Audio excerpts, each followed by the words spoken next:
medieval Chronicles presents in the vast chronicle of the Middle Ages, where the most powerful voices shaping Christian theology belonged almost exclusively to men. One woman rose with a force that could not be ignored. She was not a queen, nor a noblewoman, nor a warrior riding into battle.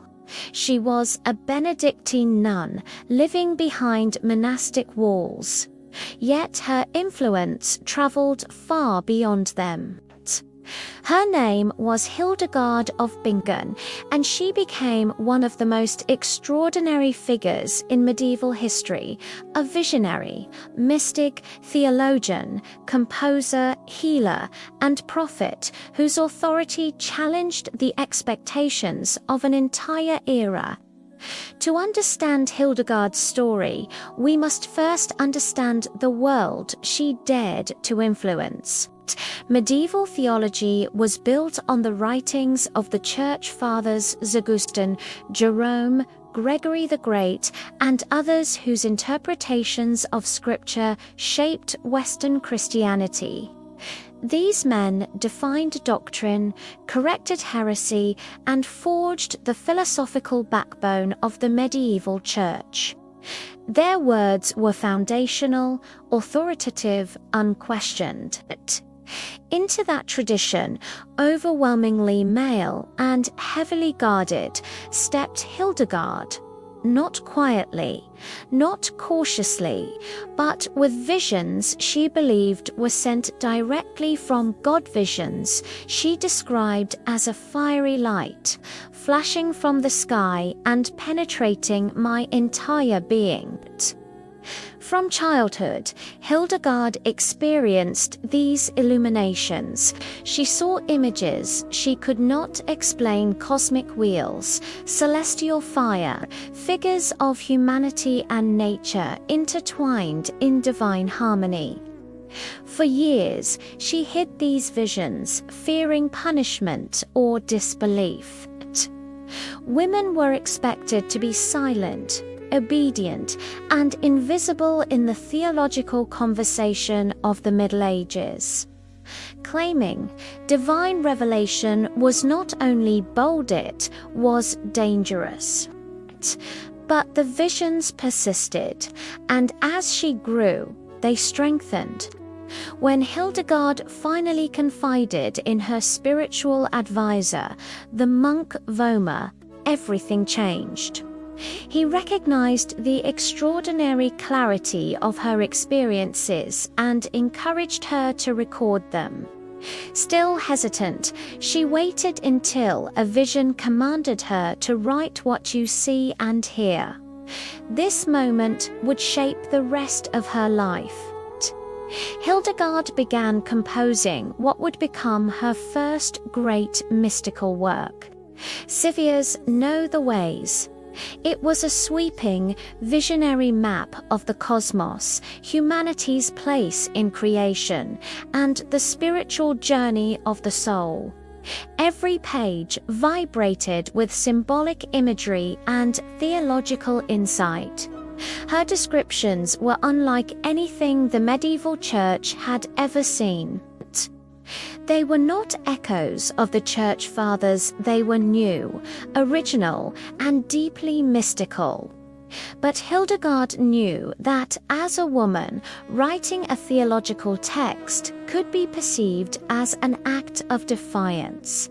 And so she sent her work to Bernard of Clairvaux, one of the most influential church leaders of the time, a spiritual authority so powerful he was known as the last of the Church Fathers. Bernard read her revelations and, to her relief, endorsed her visions as genuine. With his support, Pope Eugenius III approved Hildegard's writings during a synod in Trier. The Church declared her visions authentic and divinely inspired. This moment changed everything.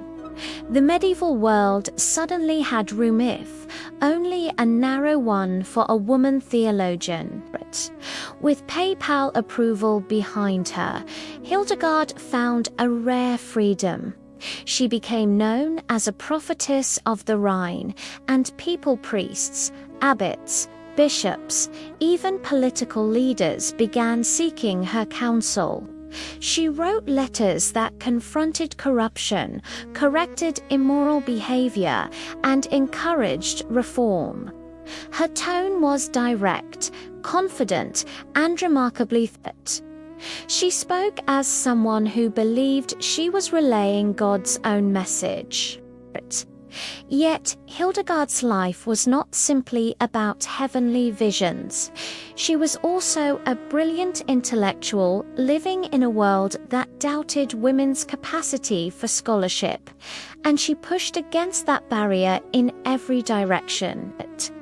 She composed music unlike anything else in medieval Europe, melodies soaring beyond the traditional ranges of chant, filled with luminous imagery of divine light and spiritual harmony. Today, she is considered the oldest known female composer whose works have survived.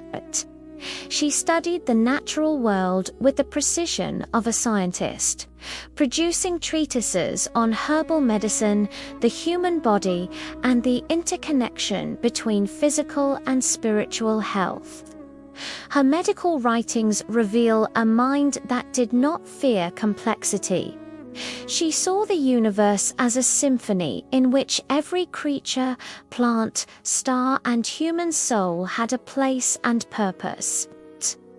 Yet, even as she expanded her influence, Hildegard remained acutely aware of the limitations placed on women.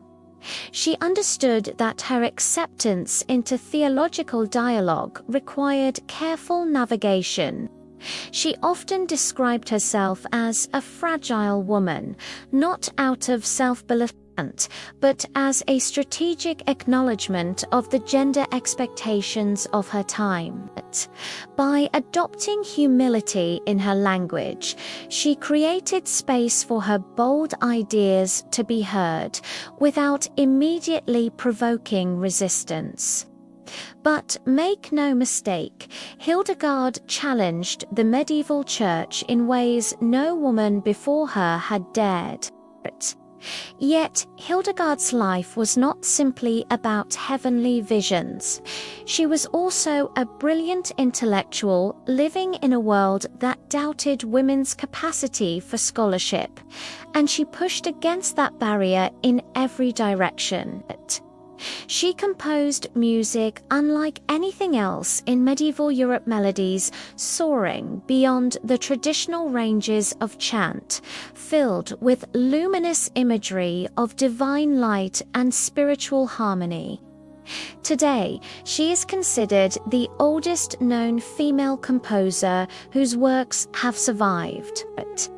She studied the natural world with the precision of a scientist, producing treatises on herbal medicine, the human body, and the interconnection between physical and spiritual health.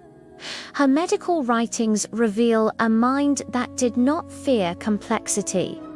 She saw the universe as a symphony in which every creature, plant, star, and human soul had a place and purpose. Yet, even as she expanded her influence, Hildegard remained acutely aware of the limitations placed on women. She understood that her acceptance into theological dialogue required careful navigation. She often described herself as a fragile woman, not out of self-belief, but as a strategic acknowledgement of the gender expectations of her time. By adopting humility in her language, she created space for her bold ideas to be heard without immediately provoking resistance. But make no mistake, Hildegard challenged the medieval church in ways no woman before her had dared. One of her most remarkable acts was preaching publicly. In the 12th century, women were strictly forbidden from preaching. Yet Hildegard, equipped with papal approval and an unshakable sense of mission, embarked on 4 preaching tours across Germany. She spoke in cathedrals, monasteries, and public squares, addressing crowds of clergy and lay people alike. Her sermons confronted sin, corruption, greed, and the moral decay she believed threatened the church from within. Imagine the scene. A woman's more determined, dressed in the black Benedictine habits, standing before packed congregations of men, warning them that spiritual complacency was eroding the very foundation of Christian life. It was a sight that defied centuries of tradition.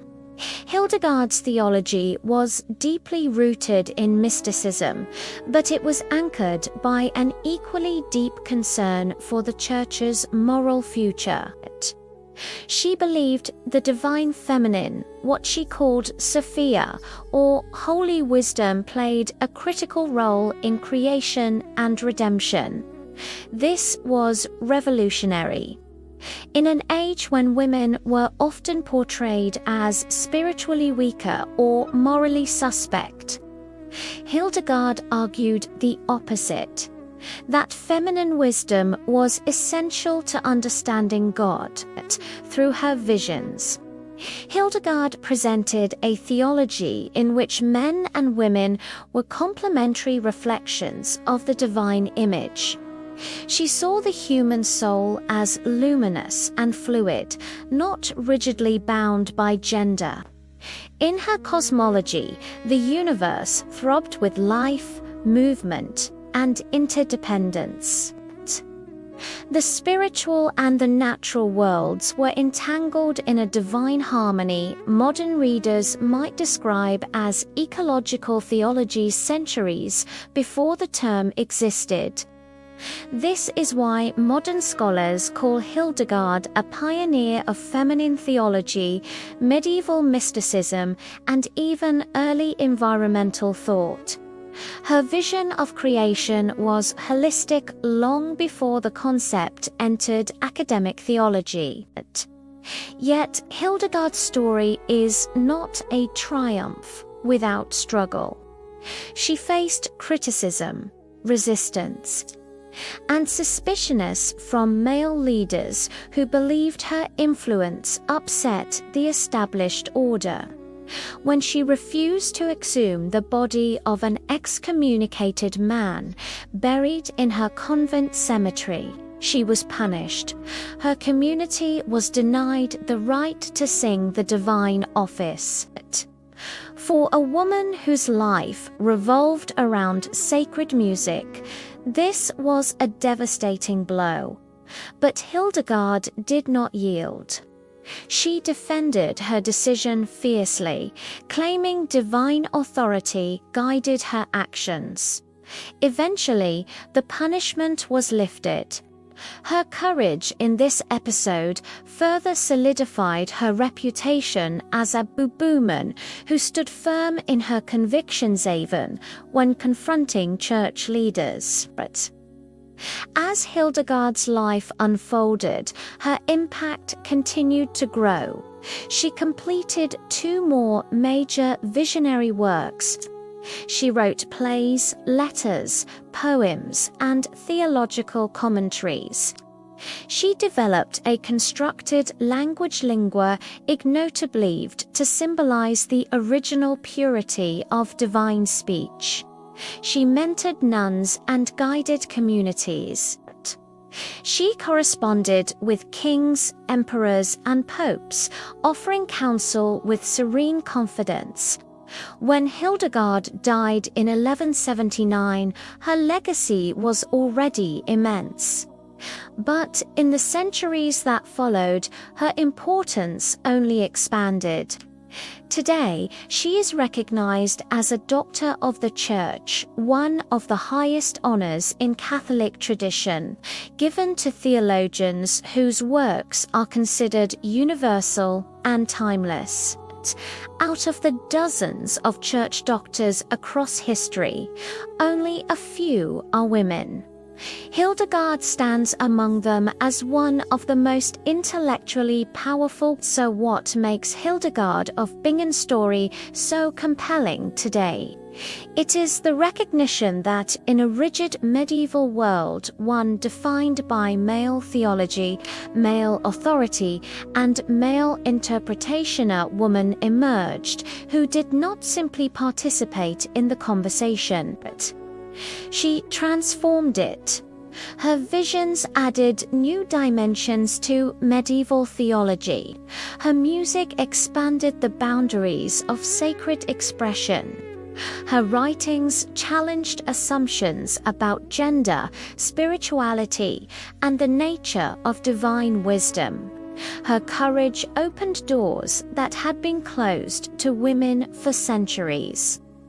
Hildegard's voice was not an interruption in medieval thought, it was an evolution of it.